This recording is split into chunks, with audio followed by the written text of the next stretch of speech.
The sun was just beginning to set over the skyline of New York City as Flight 472 prepared for takeoff. The massive aircraft, gleaming silver under the fading light, stood proudly on the runway, its engines humming softly like a sleeping giant waiting to awaken. Inside the cabin, passengers were settling into their seats, some scrolling through their phones, others tucking blankets over their laps. The air was filled with a quiet excitement, that familiar feeling that comes before a long journey. The flight attendants moved gracefully down the aisle, helping with luggage, offering smiles, and reminding everyone to fasten their seatbelts. Asterisk for most. It was just another flight, a routine 8-hour trip across the Atlantic Ocean to London. Businessmen reviewed presentations on their laptops. Newlyweds whispered about their honeymoon plans, and children giggled as they pressed their faces against the window, watching the city lights flicker below. Asterisk at exactly 7:45 p.m., the engines roared to life. The plane trembled for a moment, then surged forward, lifting off the ground and slicing through the clouds with breathtaking grace. The passengers applauded softly as the city disappeared beneath them. It was a perfect takeoff. Everything seemed calm. Everything seemed normal. Asterisk Captain Williams and First Officer Harris, both experienced pilots, exchanged a few words of routine checklists. The autopilot was engaged, and the aircraft climbed steadily to 30,000 feet. The cabin lights dimmed slightly as dinner service began. Laughter and the clinking of glasses filled the air. Somewhere near the middle rows, a baby cried briefly, only to be soothed by a gentle lullaby from its mother. Asterisk time passed easily. Hours melted away as passengers watched movies or drifted into peaceful sleep. The plane cruised smoothly through the dark sky, surrounded by endless stars. Asterisk, but around 3 hours into the flight, something strange happened. Asterisk inside the cockpit. Captain Williams suddenly pressed a hand to his head. "I'm feeling dizzy," he murmured. First Officer Harris looked over, concerned. "You okay, Captain?" he asked. Asterisk, before he could answer, the captain's vision blurred. The instruments on the control panel seemed to spin. Within seconds, he slumped forward against the controls. Asterisk, "Captain!" Harris shouted, shaking his shoulder. But there was no response. Asterisk then Harris himself felt a wave of nausea hit him. His hands trembled as he tried to stabilize the aircraft. Sweat trickled down his temple. "Mayday." He managed to whisper into the radio before his voice faded. His body went limp and the cockpit fell eerily silent, lit only by the blinking lights of the dashboard. Asterisk back in the cabin, no one knew. The flight attendants continued serving coffee and tea. A man in seat 14A adjusted his headphones, unaware that at that very moment, no one was flying the plane. 10 minutes passed. Then 15. The aircraft remained on autopilot, gliding through the night sky, but something felt off. The attendants had noticed the pilots hadn't responded to their last intercom check. It wasn't unusual for communication to pause briefly, but this was longer than normal. Chief Flight Attendant Sarah knocked on the cockpit door. No answer.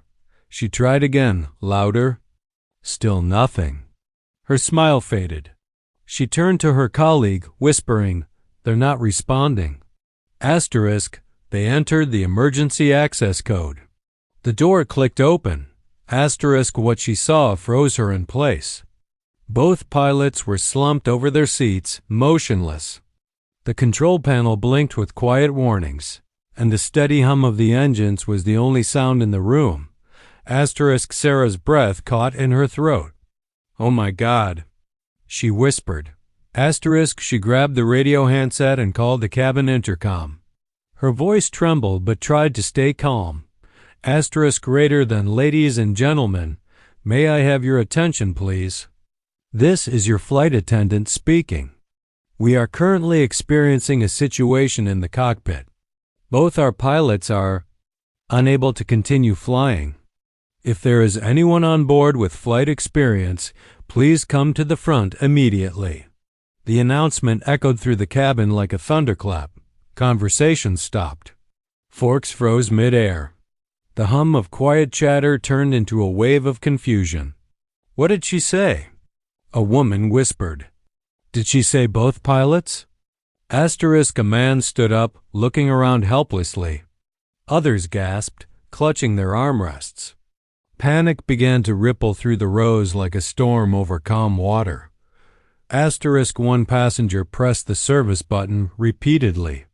Another cried softly into her hands. The idea of being 30,000 feet in the air with no one flying the plane was too much to comprehend. In seat 22C. A young man named Ryan Mitchell removed his headphones slowly.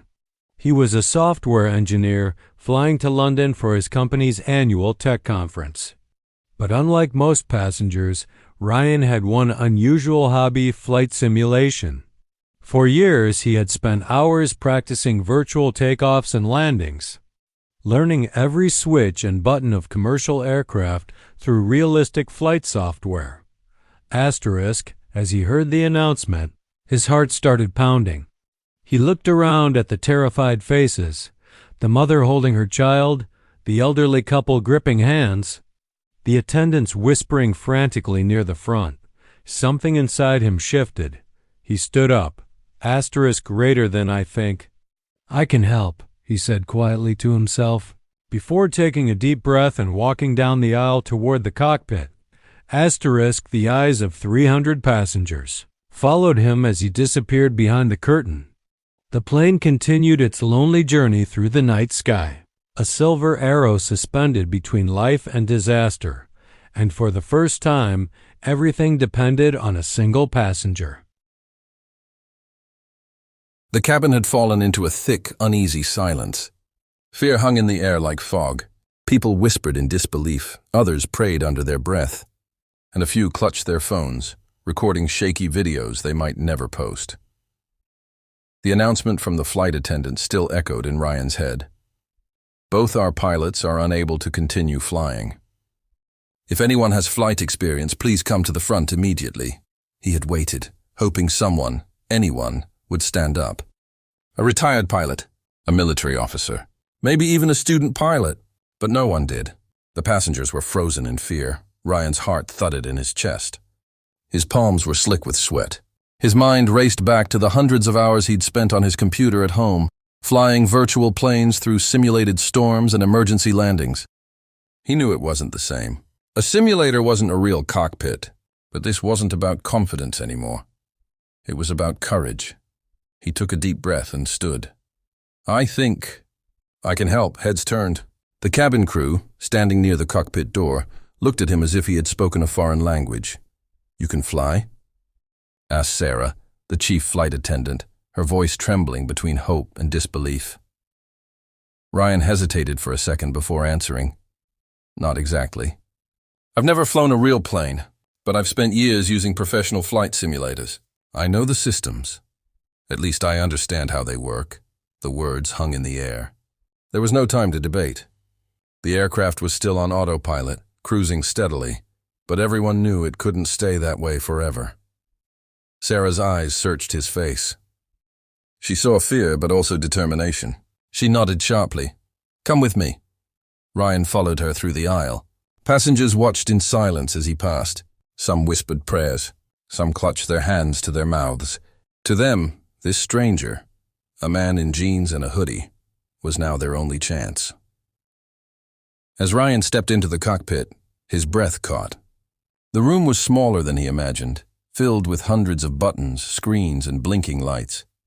The air smelled of burnt coffee and electrical heat.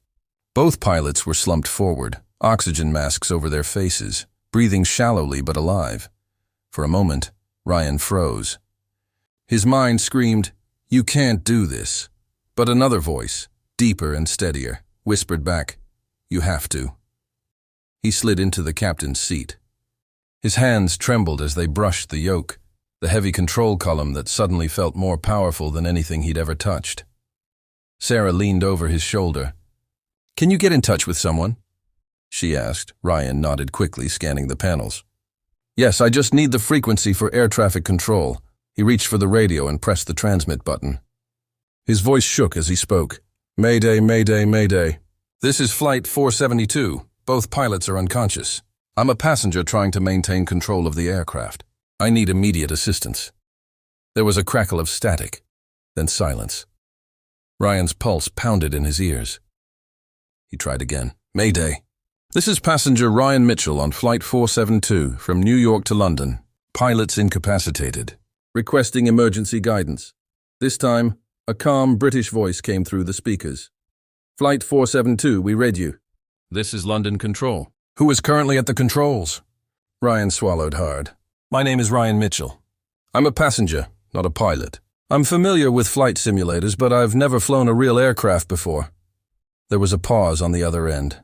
He imagined the shock in the control tower, the sudden flurry of activity. Then came the reply. "All right, Ryan, stay calm. You're doing great. We're going to guide you through this. What's your current altitude and heading?" Ryan scanned the display screens, his eyes darting over numbers and dials. "Altitude is 30,000 feet. Heading 260. Copy that," the voice replied. "Ryan, do not disengage the autopilot. It's keeping you stable for now. We'll take this one step at a time." Sarah placed a hand on his shoulder. "You're doing amazing," she said softly. But inside, Ryan's nerves were on fire. His hands were slick against the controls. Every sound, the beeping instruments, the soft hum of the engines, felt louder than before. He glanced at the unconscious pilots, then at the endless blackness of the night sky outside. He thought of his family, his mother who always worried about his flights, his father who taught him to stay calm under pressure. He thought of all the people behind him, 300 souls depending on a stranger who only pretended to fly planes on a computer. The voice from London Control spoke again. "Ryan, we're patching in an instructor pilot. He's going to talk you through everything from now on. You're not alone, all right?" Ryan nodded, even though they couldn't see him. "Okay, I'm ready." He wasn't, but he had to be.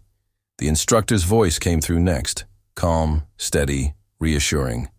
"Ryan, my name is Captain Reed. I'm going to help you fly that bird home.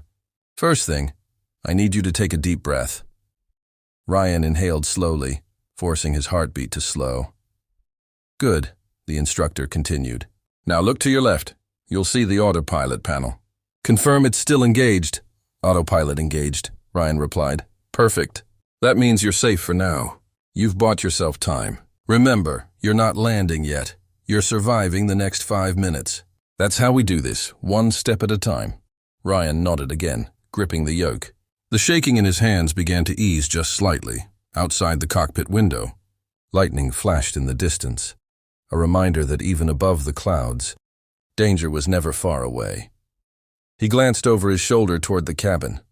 The flight attendant stood quietly by the door, eyes filled with hope and fear. Ryan turned back to the controls. "All right, Captain Reed," he said over the radio, voice steadier now. "Let's fly this thing." And with that, the passenger who had never flown a plane became the only pilot 30,000 feet above the Atlantic, a single heartbeat standing between panic and survival. "Ryan, we're patching in an instructor pilot. He's going to talk you through everything from now on." "You're not Alla." Ryan adjusted the headset around his trembling hands, pressing the mic button with a shaking thumb. He could feel his pulse in his ears, louder than the steady hum of the engines. The cockpit was alive with blinking lights and soft beeps, each one a reminder that a single mistake could change everything. He spoke into the radio, his voice unsteady but determined. "This is passenger Ryan. Both pilots are down. I need help landing this plane." Static filled the speakers for a moment. Then a calm British voice replied, slow and measured. "All right, Ryan. We're going to guide you through this. Just stay calm." Those words, "stay calm," felt impossible. But they were all he had to hold on to. Behind him, Chief Attendant Sarah stood near the door, whispering updates to the cabin crew. She didn't want to scare the passengers more than they already were. The people in the cabin were terrified, some crying, others clinging to their loved ones. A few sat in complete silence, faces pale and eyes shut tight, whispering prayers into the dark air. Ryan tried not to think about them. He couldn't. If he imagined the 300 lives sitting just behind him, he might freeze. He had to focus on one thing: survival. The voice on the radio continued. "Ryan, my name is Captain Reed. I'm a flight instructor with the Emergency Response Unit. I'll be talking you through this step by step. First, I need to know exactly what you see on the screens in front of you." Ryan took a deep breath. His eyes darted across the flight display: speed, altitude, heading, and dozens of switches he only half understood. "Okay," he said slowly, reading off the numbers. "Altitude is 20,800 feet. Heading 260. Speed's holding steady at 480 knots. "Excellent," Captain Reed replied. "That means the autopilot is doing its job. For now, don't touch the flight controls. I'll tell you when to make any adjustments." Ryan nodded. He didn't realize until then that he was sweating, beads forming on his forehead, trickling down his neck. The cockpit was warm, stifling. His fingers felt cold despite the heat. "Now, listen carefully," Captain Reed continued. "The first thing we need is control of your descent. You'll have to bring the plane down gradually when we start approach. But before that, I need you to check your fuel levels and engine indicators. Can you see them?" Ryan leaned forward. "Yes. Fuel tanks are about 60%. Perfect. That gives us enough to make it to London." "Ryan, you're doing great." A small wave of relief washed over him. For the first time, he dared to believe that maybe, just maybe, this could work. He looked out the cockpit window. The sky stretched endlessly, deep black, speckled with faint stars. Below, a sea of clouds drifted like ghosts in the night. Somewhere beneath them lay the cold, dark Atlantic. The plane hummed softly, steady as ever. But Ryan knew it couldn't stay that way forever. "Control," he said, his voice softer now. "What happens if I mess up?" Captain Reed paused for a moment. "You won't, because we won't let you. Just follow my voice step by step. That's how pilots handle emergencies, one instruction at a time." Ryan nodded again. He gripped the yoke gently, not to move it, but to feel connected, to remind himself he was in control of something.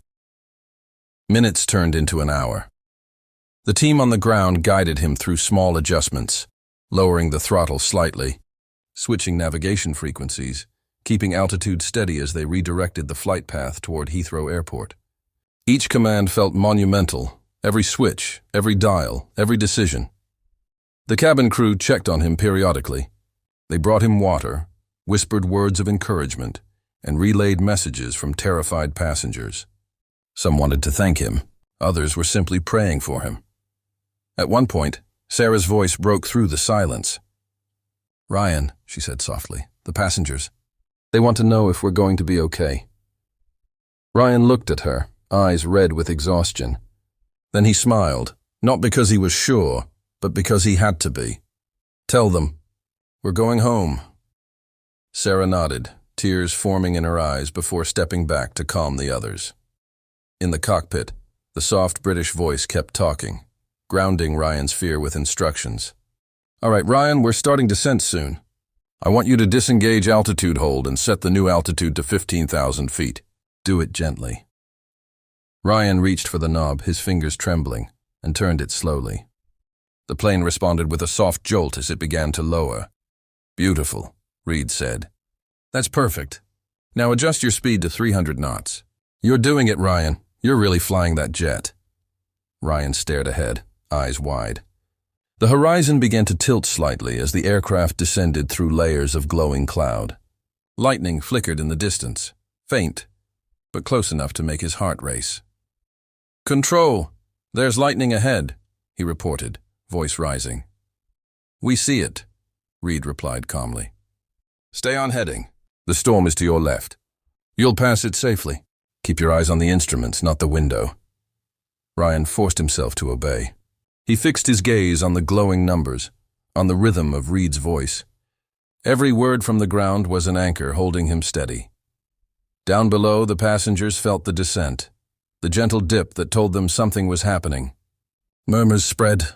Some clapped softly, believing they were getting closer to safety. Others gripped their seats tighter, afraid of what came next.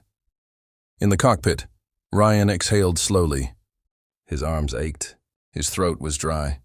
But for the first time, he allowed himself a thought, a fragile, dangerous thought. Maybe I can actually land this plane. He didn't say it aloud. He didn't dare, but as the altimeter dropped from 30,000 to 20,000 feet, and the first faint glow of city lights began to appear on the horizon, Ryan felt something stir inside him. Not confidence exactly, but purpose. He wasn't just a passenger anymore. He was a pilot, at least for this one, impossible night. And somewhere deep in his heart, he whispered the same prayer as everyone behind him. Ryan nodded, even though they couldn't see him. "Okay, I'm ready." He wasn't, but he had to be. The instructor's voice came through next, calm, steady, reassuring. "Ryan, my name is Captain Reed. I'm going to help you fly that bird home. First thing, I need you to take a deep breath." Ryan inhaled slowly, forcing his heartbeat to slow. "Good," the instructor continued. "Now look to your left. You'll see the autopilot panel. Confirm it's still engaged." "Autopilot engaged," Ryan replied. "Perfect. That means you're safe for now. You've bought yourself time. Remember, you're not landing yet. You're surviving the next 5 minutes. That's how we do this, one step at a time." Ryan nodded again, gripping the yoke. The shaking in his hands began to ease just slightly. Outside the cockpit window, lightning flashed in the distance, a reminder that even above the clouds, danger was never far away. He glanced over his shoulder toward the cabin. The flight attendant stood quietly by the door, eyes filled with hope and fear. Ryan turned back to the controls. "All right, Captain Reed," he said over the radio, voice steadier now. "Let's fly this TN with that." The passenger who had never flown a plane became the only pilot 30,000 feet above Antic, a single heartbeat standing between panic and... The city lights of London shimmered far below like a million scattered stars. For Ryan, they were more than just lights. They were hope, safety, and solid ground. He had been in the cockpit for more than an hour, guided only by the calm voice of Captain Reed from London Control. His body was numb with exhaustion, his eyes stinging from staring at the glowing instruments. But now, finally, he could see it, the faint, shining outline of Heathrow's runway cutting through the night. His heart pounded so loudly it almost drowned out the sound of the engines. His hands gripped the yoke tightly, knuckles white. Captain Reed's voice came through the headset, calm as ever. "All right, Ryan, we're on final approach. You're doing great. This is the last stretch. Stay focused." Ryan swallowed hard. "Copy that, Control. I see the runway." The cockpit was filled with soft orange light from the instruments. The plane trembled slightly as it descended through low clouds. Rain streaked across the windshield, blurring his vision. The wipers swished rhythmically, clearing the glass just long enough for him to see the landing lights glowing brighter, closer, and impossibly real. Behind him, the cabin was silent. Every passenger sat frozen, holding hands, eyes closed, whispering prayers. Even the children were quiet now, sensing the gravity of the moment.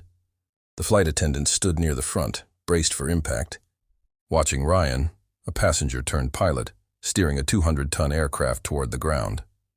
Reed's voice continued, firm and steady, grounding Ryan's fear. "You're lined up beautifully. Ryan, stay centered. Keep your descent rate gentle. Reduce throttle to 30%. That's it." Ryan's hands obeyed automatically, guided more by instinct than thought. His body trembled with adrenaline, every nerve alive. The plane responded, smoothly, obediently, like it trusted him too. Lightning flashed in the distance, briefly illuminating the endless expanse of clouds. The runway lights flickered ahead, straight and unwavering. "Altitude 1,000 feet, Ryan muttered under his breath, his voice barely audible. Reed replied immediately, "Good, you're right on the glide path. Remember, small movements, no sudden inputs." Ryan adjusted the yoke gently. The plane dipped slightly, then steadied. The runway was rushing closer now, fast, too fast. His heart felt like it would explode. He could hear every sound, the engines roaring, the air rushing over the wings, his own ragged breathing. "Keep it steady." "Nose up, now!" The command echoed through the headset. Ryan pulled back slightly on the controls. The nose lifted. The massive aircraft floated for one breathless second, suspended between sky and earth. And then, the wheels slammed against the runway. The impact jolted the cabin. The plane bounced once, then again, before the landing gear gripped the tarmac with a thunderous roar. The engines howled as Ryan reversed the thrust, slowing the speeding jet. The runway lights flashed past in a blur of white and gold.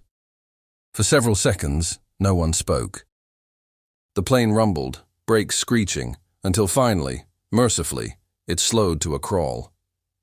Then, silence. Ryan sat frozen in his seat, his chest heaving. His trembling hands still held the yoke, as if letting go might undo everything. Reed's voice came through the radio, soft and emotional now. Flight 472. Welcome home. The words hit him like a wave. Ryan leaned back in the seat, staring blankly out the window. The rain outside sparkled under the runway lights, and somewhere in that glow, he realized what had just happened. He had done it. He had actually landed a plane. Behind him, a sound began. A soft gasp, then applause, then a full eruption of cheers and cries. Passengers wept openly, hugging strangers, clapping, shouting Ryan's name, even though most of them had never seen his face. The cabin, once filled with fear, now pulsed with joy and disbelief. Sarah burst into the cockpit, tears streaming down her cheeks. "You did it, Ryan. You landed the plane." Ryan turned to her, still shaking. Are we really down?" She laughed through tears. "We're on the ground." "You did it." He looked out again, hardly able to believe it. Emergency vehicles were already approaching, flashing red and blue lights racing alongside the runway. The pilots were being tended to, medics ready to rush them to safety. But everyone was alive. Every single soul aboard had survived. Ryan finally removed the headset, his hands trembling as he placed it gently on the console. The voice of Captain Reed still echoed faintly from the speaker. "Ryan, you saved 300 lives tonight. You should be proud, son." For a long moment, Ryan couldn't speak. Tears blurred his vision as the reality sank in. He wasn't a pilot. He was just an ordinary man who refused to give up when everything seemed lost. As the cabin door opened, the night air rushed in, cool, damp, real. Ryan stood in the doorway, looking out at the flood of flashing lights and people running toward the plane. Firefighters, medics, airport staff, all cheering as they realized what had happened. One of them called out, "Who landed that plane?" Sarah pointed to him. He did. For a second, the crowd just stared. Then they began to applaud, loud, thunderous applause that filled the airfield. Ryan stood there, speechless, the noise washing over him. He smiled weakly, exhaustion finally taking over. "I just followed instructions," he murmured. But everyone knew it was more than that. It was courage. It was calm. It was faith. Hours later, as the passengers were safely escorted into the terminal, Ryan stood by a window, watching the massive jet resting quietly on the tarmac. The dawn was breaking, golden light spilling across the horizon. He thought of the moment he had said, "I think I can help." And how those words, simple, uncertain, desperate, had changed everything. He whispered softly, almost to himself, "Thank you for getting us home." A flight that began in fear had ended in a miracle, one written not by skill, but by courage and heart. And as the first rays of sunlight touched the plane's silver wings, it was clear, heroes don't always wear uniforms or badges. Sometimes they sit in seat 22C until the moment the world needs them to fly.